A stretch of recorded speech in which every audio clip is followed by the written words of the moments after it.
खंडनवाद शब्द का सबसे पहले प्रयोग किस क्षेत्र में किया गया था?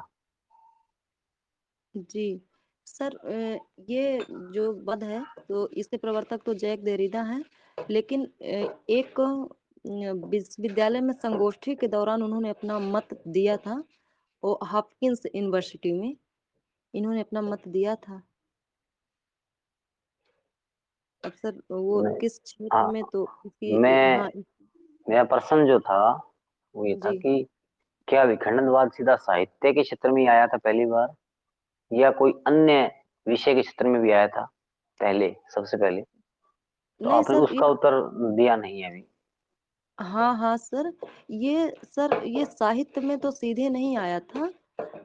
ये कुछ सिद्धांतों, जैसे सर जो वहाँ संगोष्ठी हुई थी, तो वहाँ जो संगोष्ठी हो रही थी तो उसमें बहुत सारे प्रोफेसर आए थे, और उन्होंने ये उत्तर संरचनावाद का एक आगे की कड़ी एक मानी सेकंड, जाती मैं है। आपको थोड़ी सी आपको हिंट देता हूँ, आप उसके जी पीछे पास जाने का प्रयास कीजिए कि जी क्या यह विखंडनवाद जो है, क्या जी यह अर्थशास्त्र में शुरू हुआ था पहले, या समाजशास्त्र में हुआ था, या किसी और शास्त्र में हुआ था?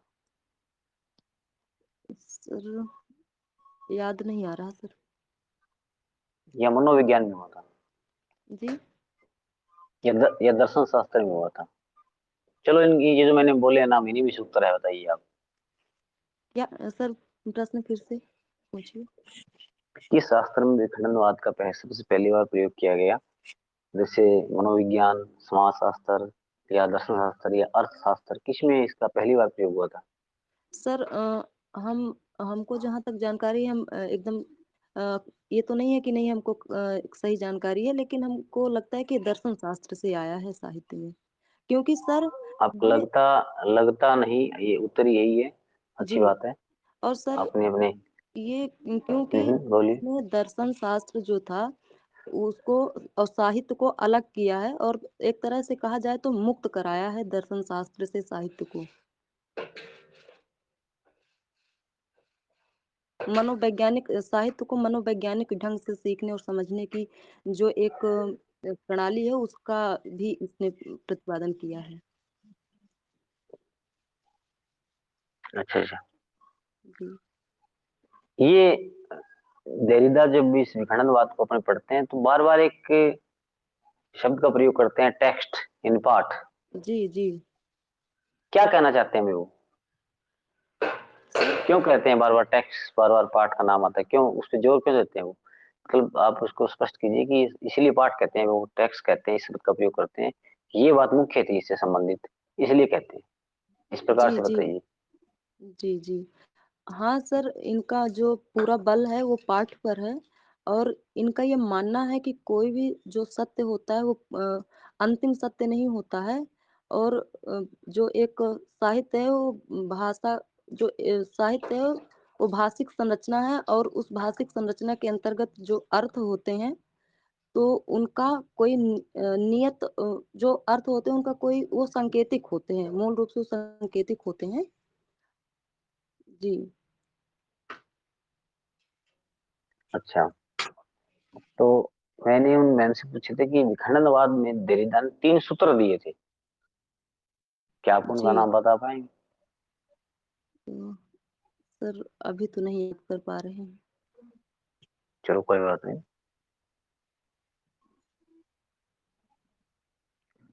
हम कार्ल मार्क्स की बात करते हैं। कार्ल मार्क्स जो थे, जी वो उन्होंने जी अपने इस मार्क्सवाद को जी किस मूल सिद्धांत के ऊपर रखा था?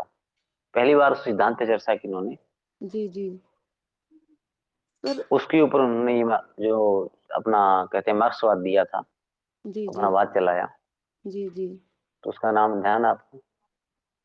सर ये द्वंद्वात्मक भौतिकवाद तो नहीं है? हाँ, नहीं नहीं है, यही है।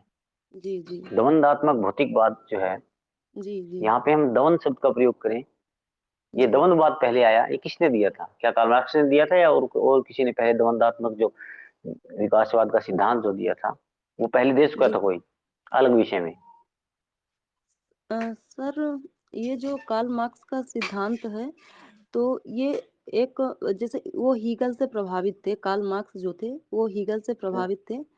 और ये द्वंद्व शब्द कहाँ से लिए हैं ये तो हमको अभी जानकारी नहीं है, लेकिन सर हम्म, ये जो उनका सिद्धांत है द्वंद्वात्मक भौतिकवाद, तो उनका ये मानना था कि जब कोई भी पहले वाद होता है फिर उसका प्रतिवाद होता है, और तब जाके जब प्रतिवाद के बाद फिर उसका संवाद होता है, और वही फिर एक सिद्धांत के रूप में प्रतिष्ठित होता है। पुनः फिर उस सिद्धांत जब बहुत दिन हो जाते हैं तो उस सिद्धांत में फिर से वाद प्रतिवाद होते हैं और एक नया सिद्धांत बनता है। तो ये द्वंद्व इसी को मानते हैं। जैसे द्वंद्व में ये अमीर गरीब ले लेते हैं, शोषक शोषित ले लेते हैं। इन्हीं के बीच जो द्वंद्व चलता है तो उसी की परिणति जब होती है तो एक तीसरा वाद उभर के सामने आता है। अच्छा। कार्ल मार्क्स जो थे, उन्होंने ऐतिहासिक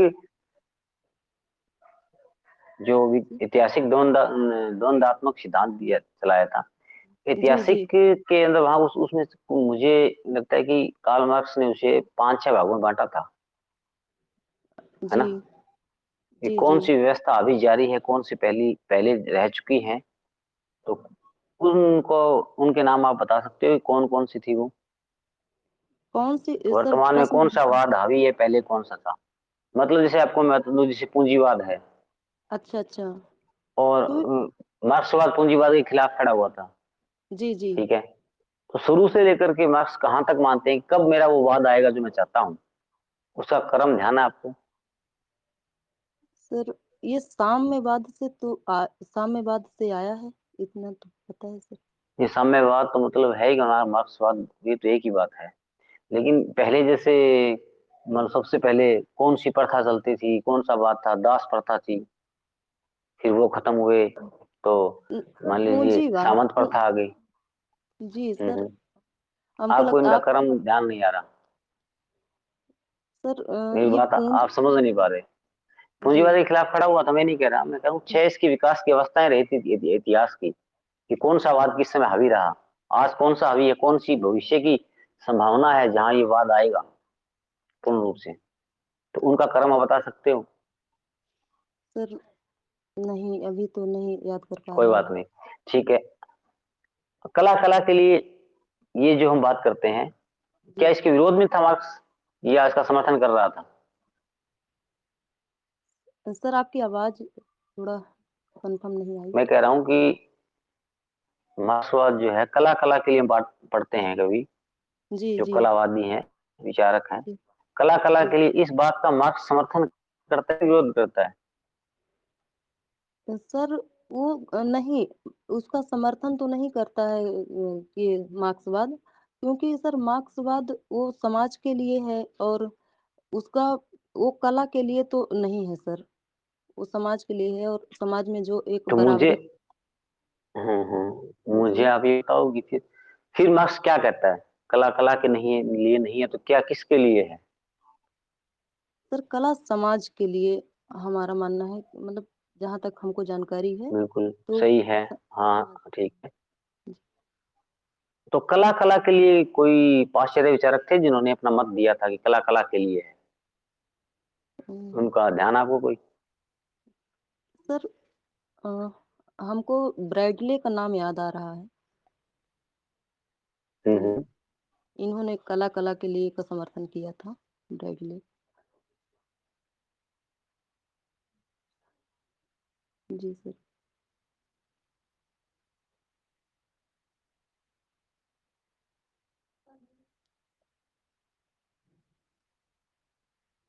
सर आपकी आवाज हमको नहीं पहुंच पा रही है। हेलो। जी जी मैं कह रहा था कि मार्क्सवाद जो आया था, और हिंदी साहित्य में मार्क्सवाद को हम प्रगतिवाद कह लेते हैं, तो जी हमारी हिंदी साहित्य में इस विचारधारा के प्रमुख जी। कवि या लेखक कौन रहे हैं? कोई 5-7 नाम बताइए। अच्छा सर इसमें तो सबसे पहले आते हैं केदारनाथ अग्रवाल, और उसके बाद नागार्जुन भी इसी में है, और इसके अलावा नागा वो त्रिलोचन भी है, ये जो प्रगतिवाद के अंतर्गत आते हैं। जी अच्छा जी। जी तो आपने केदारनाथ अग्रवाल, जी। केदारनाथ अग्रवाल कहाँ के रहने वाले थे? ये कहाँ जन्मे थे? मतलब कहाँ से संबंध रखते हैं ये? हाँ सर, ये बांदा के थे।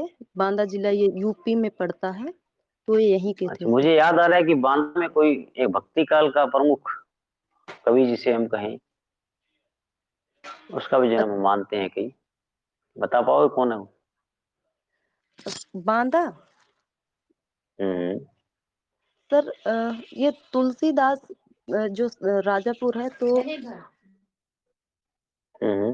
वो, हाँ सर, ये तुलसीदास का जन्म माना जाता है बांदा। और तुलसीदास का जन्म हुआ कब था? ये तुलसीदास का जन्म हुआ था सर सन 1532 में, और मृत्यु जो हुई थी 1623 में। अच्छा अच्छा। जी। उत्तर प्रदेश से आप संबंध रखते हो, है ना? नहीं सर, हम मध्य प्रदेश से संबंध रखते हैं। मध्य प्रदेश से रखते हो। जी। अच्छा अच्छा। तो झांसी मध्य प्रदेश में आती है ना? ये उत्तर प्रदेश में आती है?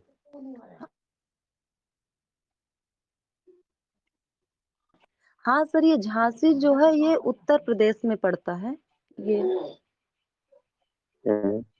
हाँ, ये एमपी और यूपी के लगभग बॉर्डर में पड़ता है झांसी। अच्छा, आता यूपी में है? जी जी, यूपी में ही आता है। मुझे याद आ रहा है कि आपके होशंगाबाद मध्य प्रदेश जी में एक जी। आधुनिक काल के ऐसे कवि का जन्म हुआ था जिन्हें एक भारतीय आत्मा भी कहा जाता है। अच्छा सर, ये होशंगाबाद के बबई नामक गांव में हुआ था इनका, मैथिली शरण गुप्त का जन्म। क्या आप सही बोल रहे हैं? एक अ, बार दिमाग में बताइए। सर, हम गलत बोल गए हैं। ये होशंगाबाद में मैथिली शरण गुप्त का नहीं हुआ था। होशंगाबाद हम्म। में सर, हाँ, वो मैसेज तो शुरू होता है उन्हीं का नाम भी। क्या सर? उन्हीं जिन्होंने कर्मवीर जैसे पत्र निकाले थे। अच्छा, माखनलाल चतुर्वेदी, हाँ सर, याद आ गया, बिल्कुल बिल्कुल। माखनलाल यही पूछना चाह रहा था मैं। हाँ उनको हाँ। भारतीय आत्मा को पता ही है। जी उनकी एक प्रसिद्ध पंक्ति है, मुझे जी। तोड़ लेना ऐसे यूं करके खालिस्तान। पूरा पूरा कीजिए इस पंक्ति को आप। अच्छा, उनकी एक पंक्ति है, मुझे तोड़ लेना बनमाली, उस पथ पर तुम देना फेंक, मातृभूमि पर शीश चढ़ाने जिस पथ जाएं वीर अनेक। अच्छा, माखनलाल को साहित्य अकादमी पुरस्कार से नवाजा गया था। जी जी। क्या मैं सही कह रहा हूँ? हाँ सर, इनको क्या खास जो था? हिंदी क्या साहित्य, क्या क्या खास? हिंदी साहित्य का पहला हम्म। जो साहित्य अकादमी है, वो माखनलाल चतुर्वेदी की कृति हित तरंगिणी को मिला था। Him Tarangini, him Tarangini. Him Tarangini थी या हिम किरीटी थी? हिम तरंगिणी थी सर। अच्छा अच्छा। जी। तो ये किस धारा का प्रतिनिधित्व करते हैं माखनलाल जी आधुनिक काल में? जी सर, एक छायावाद के समानांतर एक धारा चल रही थी, राष्ट्रीय सांस्कृतिक काव्य धारा, तो ये उस धारा से संबंध रखते हैं सर।